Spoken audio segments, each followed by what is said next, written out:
पुणे महानगरपालिकेच्या निवडणुकीच्या प्रचाराला सुरुवात झालेली आहे। प्रभाग 4 मध्ये प्रचार सध्या सुरू आहे। आपल्यासोबत शिरूर हवेलीचे आमदार माऊली कटके आहेत। नेमकं काय सांगाल, कशा प्रकारे तुमचा प्रचार सध्या सुरू आहे? निश्चितपणे एक चांगलं उत्साहाचं आणि एक परिवर्तनाचं वारं या मतदारसंघामध्ये प्रभाग क्रमांक 4 मध्ये पाहतोय की आपण एक परिवर्तनाची लाट या ठिकाणी तयार झालेली आहे। आणि सर्वसामान्य माणसाच्या मनामध्ये जी खतखत होती की गेले अनेक वर्षापासून पाहतोय आपण की 4-4 वेळा जे या ठिकाणी नगरसेवक म्हणून निवडून आले, ज्यांनी आता 1 वर्षापूर्वीच मायबाप जनतेने ज्यांच्यावरती विश्वास ठेवून ज्यांना या ठिकाणी आमदारकीच्या माध्यमातून या परिसरामध्ये काम करण्याची संधी दिली, आज त्यांचे चिरंजीव स्वतःचा आत्मविश्वास गमावून किंवा त्यांच्या कुटुंबातील 3-3 सदस्यांना या ठिकाणी भारतीय जनता पार्टीने उमेदवारी देऊन खऱ्या अर्थानं त्यांनी सर्वसामान्य मायबाप जनतेचा विश्वासघात केलेला आहे। ज्यांचा या ठिकाणी स्वतःवरती विश्वास नाही आहे, तर निश्चितपणे ही निवडणूक मायबाप जनता त्यांना घरी बसवल्याशिवाय त्या ठिकाणी राहणार नाही। प्रश्न गेले 25 वर्षे झाले जसेच्या तसे आहेत, प्रलंबित आहेत, ज्याच्यामध्ये पिण्याच्या पाण्यापासून टँकर माफियांना त्यांनी या ठिकाणी उमेदवारी दिली आहे।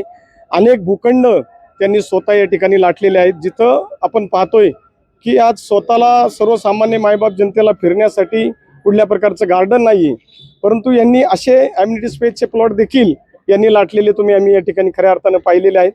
फुटपाथ नाही आहेत, कचऱ्याच्या समस्या जशाच्या तशा आहेत, कुठल्याही प्रकारचं या ठिकाणी ऑडिओटोरियम नाही आहे किंवा जे सर्वसामान्य माणसाला सार्वजनिक जीवनामध्ये भेडसावणाऱ्या ज्या समस्या आहेत त्या वर्षानुवर्ष तशाच आहेत। म्हणजे आज एवढ्या वर्ष झालं या ठिकाणी हे नेतृत्व करत असताना अनेक आपण जर चंदनगर खराडी भागामध्ये जर फिरलो तर आपल्याला रस्ते अजून त्या ठिकाणी झालेले नाही आहेत। अनेक गल्लीबोळात गेल्यानंतर त्या ठिकाणी आरोग्याच्या समस्या अनेक उद्भवलेल्या खऱ्या अर्थानं आपल्याला त्या ठिकाणी पाहायला मिळतात। ड्रेनेजचं पाणी रस्त्यावरती आहे, परंतु यांचा स्वतःचा विकास झालेला आपल्याला त्या ठिकाणी पाहायला मिळत आहे। त्यामुळे यावेळी जनता त्यांना घरी बसवल्याशिवाय राहणार नाही। एका बाजूला सर्वात श्रीमंत उमेदवार आहे, दुसऱ्या बाजूला राष्ट्रवादीचे उमेदवार आहे। नेमकं आणखी आपण जर पुढे जाऊन पाहिलं तर आमदार पुत्र देखील आहेत, मुलगा भाजपमध्ये आहे आणि दोन्ही राष्ट्रवादी एकत्र असताना देखील आमदारांची नेमकी काय भूमिका असणार आहे? आता त्यांना जाऊन विचारलेलं जरा थोडंसं बरं राहील, कारण की आता त्यांनी 1 वर्षापूर्वीच मायबाप जनतेने ही नको आहेत म्हणून यांना निवडून दिले, यांच्यावर विश्वास ठेवला। लाखो लोकांचा त्यांनी विश्वासघात केलेला आहे आणि आजच मी पाहिलं की त्यांनी स्वतःची संपत्ती जाहीर करत असताना जवळपास 250-300 कोटी रुपये हे आले कुठून?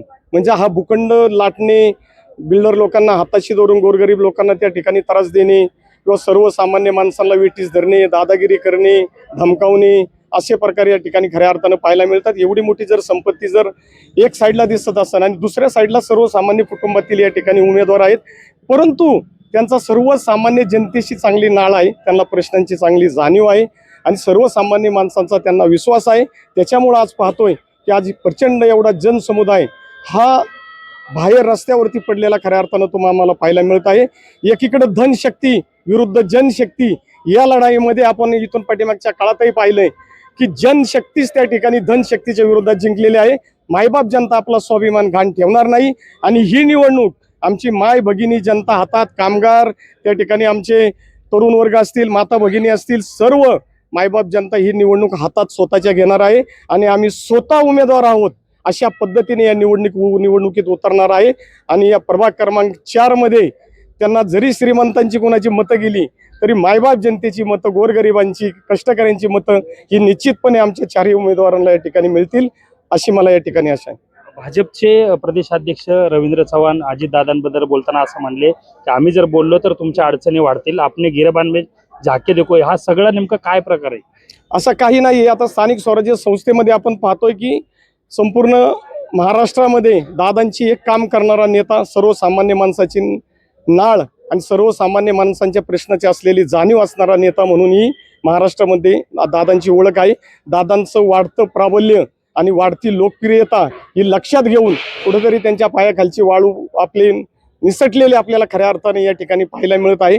म्हणून आपल्याकडे आपले कार्यकर्ते राहिले पाहिजे आणि टिकले पाहिजे आणि वातावरणात कुठेतरी दूषित करण्याचा परिणाम ती मंडळी करत आहेत। परंतु आज आपण पाहतोय पुणे शहरामध्ये अतिशय चांगल्या प्रकारचं वातावरण जे पहिलं आपल्याला पाहायला मिळत होतं की एकतर्फे निवडणूक, निवडणूक आम्हीच जिंकणार, परंतु ही निवडणूक मायबाप जनतेने अजितदादांच्या विचाराच्या माध्यमातून, शरदचंद्रजी पवार साहेबांच्या माध्यमातून ही आपल्या हातात घेतलेली आहे. आणि निश्चितपणे पुणे महानगरपालिकेवर राष्ट्रवादी काँग्रेस पार्टीचा झेंडा त्या ठिकाणी लावल्याशिवाय राहणार नाही मायबाप जनता.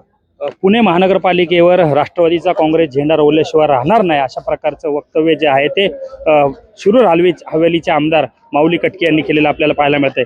कॅमेरा पर्सन दीपक सोनसह सुमित सोनोने, न्यूज 18 लोकमत, पुणे.